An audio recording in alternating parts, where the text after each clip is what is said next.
नमस्कार विद्यार्थी मित्रांनो, आपण आजच्या व्हिडिओमध्ये क्लास 8 प्रॅक्टिस सेट 7.1 मधला क्वेश्चन नंबर 3 पाहत आहोत. ओके, बघा प्रश्न काय दिलाय तुम्हाला सांगितलंय की m आणि n हे जे दोघं जण आहेत हे डायरेक्ट व्हेरिएशन मध्ये, बरं का, आपल्याकडे दोन प्रकारचे व्हेरिएशन आहेत, एक डायरेक्ट व्हेरिएशन आणि एक इनव्हर्स व्हेरिएशन. तर हा जो क्वेश्चन आहे तो डायरेक्ट व्हेरिएशन आहे. डायरेक्ट, हे बघा, डायरेक्ट मध्ये तुम्हाला असं दिलं जातं m डायरेक्टली प्रोपोर्शनल n, आणि इनव्हर्स असेल तर m डायरेक्टली नाही, इनव्हर्सली प्रोपोर्शन 1/n. याला डायरेक्ट म्हणायचं, याला इनव्हर्स प्रोपोर्शन म्हणायचं. ओके, आता बघा क्वेश्चन सॉल्व्ह कसा करायचा.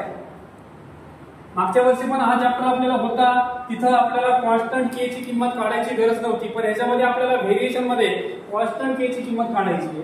बघा मी पहिले काय करतो, m directly proportional to n म्हणजे m is equal to m upon n is equal to k. Okay, m upon n is equal to k.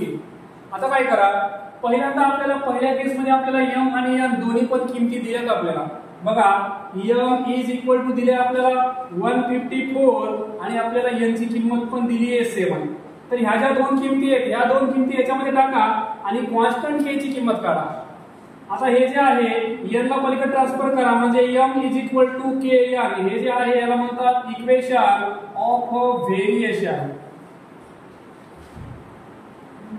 आता याच्यामध्ये m आणि n च्या किमती पुटअप करू आपण. m ची किंमत आहे 154 is equal to k into n ची किंमत आहे 7.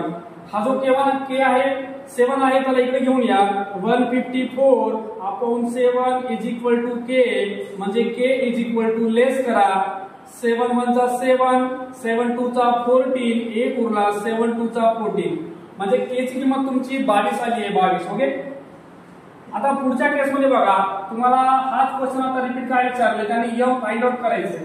तुम्हाला n दिले बघा, m तुम्हाला काढायचंय क्वेश्चन मार्क, आणि n जे आहे ते दिले तुम्हाला 14. आता हे जे इक्वेशन आहे व्हेरिएशनचं, डबल हे इक्वेशन पुढे घ्या. m is equal to k into n. Value put करा, m ची किंमत काढायची, m ला m घेऊन द्या. आता ही जी k ची किंमत आहे आपण इथं फाइंड आउट केली आहे.